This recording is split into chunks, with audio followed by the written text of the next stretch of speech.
नमस्कार मित्रों, यही है शही भारत यूट्यूब चैनल में मित्रों आपનું હાર્દિક સ્વાગત છે। મિત્રો, ગુજરાતમાં પંચાયતની ચૂંટણીઓનો ધમધમાટ ચાલી રહ્યો છે ગ્રામ પંચાયતોની। અને આ ગ્રામ પંચાયતની ચૂંટણીઓની અંદર એક બાબત એવી છે કે સમરસ ગ્રામ પંચાયતો કરવી। તો કેમ સમરસ શા માટે કરવી? આ સમરસ ગ્રામ પંચાયતો કરવા માટેનો ઈરાદો નેક છે અને કયા વિસ્તારમાં કયા સંજોગોમાં સમરસ ગ્રામ પંચાયતો થઈ શકે, આ પણ એક મંથન કરવા જેવી બાબત છે। આજે પણ ભારતના ગામડાઓની અંદર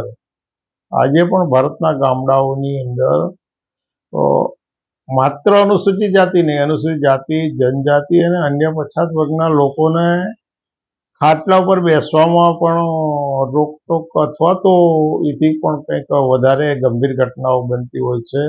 અનુસૂચિત જાતિના લોકો આજે પણ વરઘોડા નથી કાઢી શકતા, મૂછ નથી રાખી શકતા, બેન્ડ વાજા અને વાજિંત્ર વગાડી શકતા નથી। પંચાયતમાં ચૂંટાયેલો અનુસૂચિત જાતિનો અથવા તો ઓબીસીનો વર્ગનો પંચાયત સભ્ય ખુરશીમાં નથી બેસી શકતો અથવા તો એનો ચાર્જ નથી લેવા દેવામાં આવતો। એનું નામ હોય ને વહીવટ બીજા કરતા હોય છે। અનુસૂચિત જાતિના લોકોનો સાંસ્કૃતિક કાર્યક્રમો ફાળો નથી લેવામાં આવતો। ઘણા બધા ગામોમાં મોટા જમીનદારો હોય, ડોન હોય, તો એની સામે ઉમેદવારી પત્ર ભરી શકાતું નથી। અને ઘણા બધા ગામો, ગુજરાતના ઘણા બધા ગામોની અંદર આજે પણ ચૂંટણીઓની અંદર, ગમે તે ચૂંટણી હોય, ગ્રામ પંચાયત, તાલુકા, જિલ્લા, વિધાનસભા, સંસદ સભા, કોઈ પણ ચૂંટણીઓમાં સ્વતંત્ર રીતે મતદાન ઘણા બધા વિસ્તારોમાં નથી થઈ શકતું। તો સવાલ સમરસ ગ્રામ પંચાયતનો છે। ગ્રામ પંચાયતની ચૂંટણીમાં ઉમેદવારી કરવા સિવાય આ એક જ બાબત કરવા સિવાય સામાજિક સદભાવ, સામાજિક સમાનતા, ભાતૃભાવ કેળવાય એવું વાતાવરણ ઊભું કરવાનો પ્રયાસ સરકારશ્રી અથવા તો સરકાર અનુદાનિત સંસ્થાઓએ અથવા સરકારની એજન્સીઓ એવો પ્રયાસ કર્યો છે કે ભાઈ ગ્રામ પંચાયતોની ચૂંટણીઓ આવે અને એ સમયે આપણે સામાજિક સમરસતા કરીએ, સમરસ પંચાયતો કરીએ, પણ એ સિવાયના જ્યારે સંજોગો હોય ત્યારે સામાજિક સદભાવ કેળવાય, ભાતૃભાવ કેળવાય, સમાનતા બંધુતાની ભાવના કેળવાય અને અમલ થાય એવો પ્રયાસો ક્યારે કરવામાં આવ્યો છે? હમણાં બે સમાચારો આવ્યા છે। એમાં વડોદરા પાસેના લસુંદરા ગામમાં ચૂંટણી ઉમેદવાર ઉદ્દેશીને બે લોકોએ જીવતા સળગાવી દીધાના અખબારી અહેવાલો છે। જે ચૂંટણીમાં સરપંચ પદનો ઉમેદવાર હતો, બીજા એક ગામમાં સરપંચ પદનું ફોર્મ નહીં ભરવા માટે દબાણ કરવામાં આવતું હતું એક ભાઈશ્રી ઉપર, અને એણે ત્રાસી અને આપઘાત કરી દીધો। ગઢડા પાસેના ઇંગરોળા ગામમાં એક ભાઈશ્રી ઉમેદવારી પત્ર એને સરપંચનું ભરવું, પણ એણે ઉમેદવારી ન કરવા માટે એની પર માનસિક દબાણ કરવામાં આવતું હતું, એના કારણે માનસિક રીતે ત્રાસી અને એણે આપઘાત કરી લીધો અને એણે મેસેજ કરીને જણાવ્યું પણ છે। એટલે આ વિચારવા જેવી બાબત છે કે સાલું ગ્રામ પંચાયતની ચૂંટણી આજે પણ નિષ્પક્ષ રીતે નથી થતી। એની અંદર અનેક પ્રકારના કાવા દાવો કરવામાં આવે છે અને સ્થાનિક સ્વરાજની ચૂંટણીઓ ગ્રામ પંચાયતો અને નગરપાલિકાઓમાં તો રાજકીય ધોરણે નહોતી લડાતી। ગ્રામ પંચાયત એટલે સ્થાનિક સ્વરાજની ચૂંટણીઓ, ગ્રામ પંચાયતો અને નગરપાલિકાની ચૂંટણીઓ રાજકીય ધોરણે રાજકીય પક્ષોના મેન્ડેટ ઉપર નહોતી જણાતી। પણ હવે કેટલાક સમયથી એવી પરિસ્થિતિ નિર્માણ કરવામાં આવી છે કે ભાઈ આ કોંગ્રેસનો ઉમેદવાર છે, આ ભાજપનો ઉમેદવાર છે, આ આપનો ઉમેદવાર છે, બીએસપીનો ઉમેદવાર છે, અને પછી પાછા એમ ડિક્લેર પણ કરવામાં આવે કે અમારા ભારતીય જનતા પક્ષના, અમારા કોંગ્રેસ પક્ષના, અમારા આપ પક્ષના, અમારા બહુજન સમાજ પક્ષના આટલા પંચાયત સભ્યો ચૂંટાયા, અમારા આટલા સરપંચો ચૂંટાયા, આવા પછી લિંક પણ જાહેર કરવામાં આવે છે।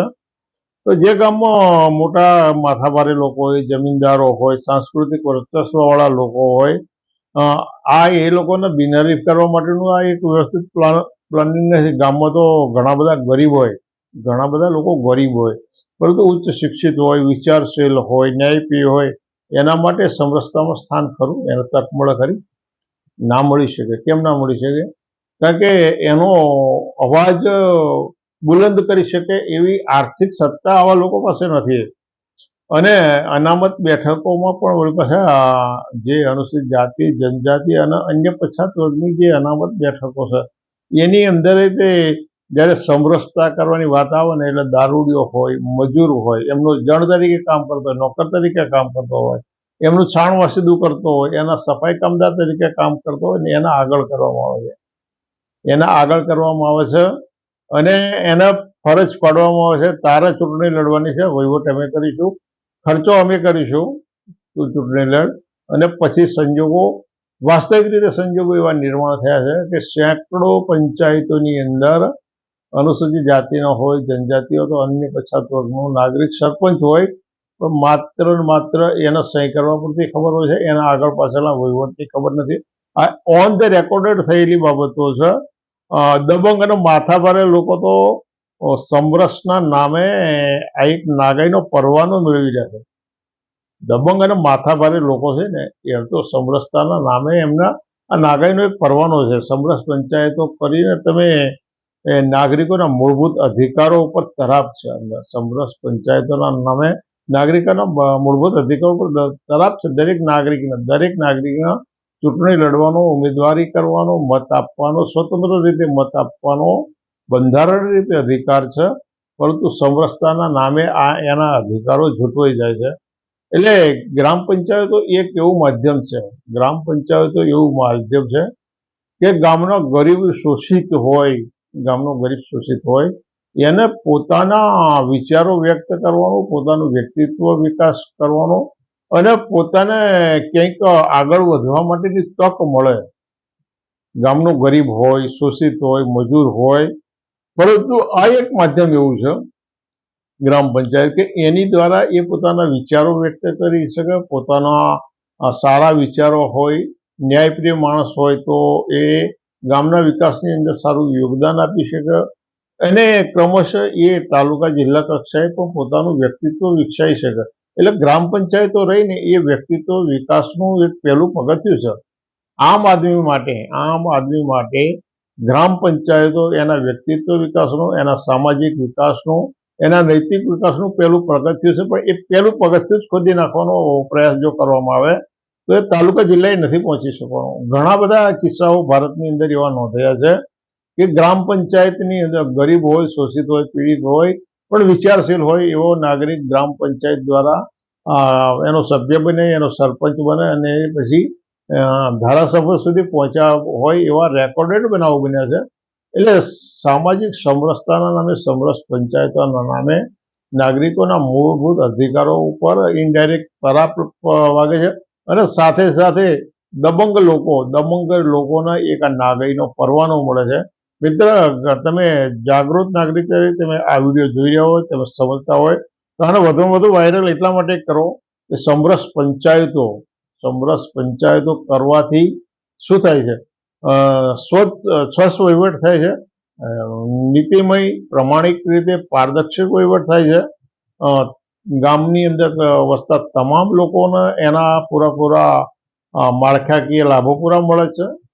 સમરસ પંચાયત કરવાથી માત્ર થોડું ઘણું વધારે અનુદાન મળી શકે, પરંતુ એવી હજારો ગ્રામ પંચાયતો ગુજરાતમાં છે કે સમરસ પંચાયતો ના હોવા છતાંય ધારાસભ્ય અથવા સંસદ સભ્યની નજીકનો માણસ હોય તો એથી પણ વધુ ગ્રાન્ટ મેળવી લાવવાનું ઓન રેકોર્ડ નોંધાયેલું છે.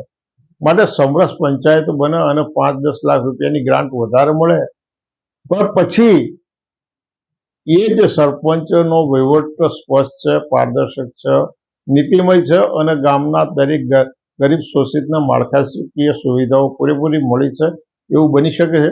સમરસ પંચાયતનો અર્થ શું? માત્ર તક ઈચ્છતા લોકોને તક ના મળે અને ગરીબ શોષિતનો ઉમેદવાર સ્વયંભૂ આગળ ના વધે એ ઈરાદો છે કે આ દબંગોને નાગાઈનો પરવાનો? આ વિચારવા જેવી બાબત છે અને આ મારે એકલાને નહીં, તમારે વિચારવાની બાબત છે. તમે આ બાબત સાથે સંમત હોય તો આ વિચારોને આગળ વધારવા માટે આ વિડીયોને વધુમાં વધુ વાયરલ કરો, ચેનલને સબસ્ક્રાઈબ કરો, લાઈક કરો, શેર કરો, કોમેન્ટ કરો અને યોગ્ય લાગે તો ફરી વખત આપણે આ વિષય ઉપર મળીશું. આવજો.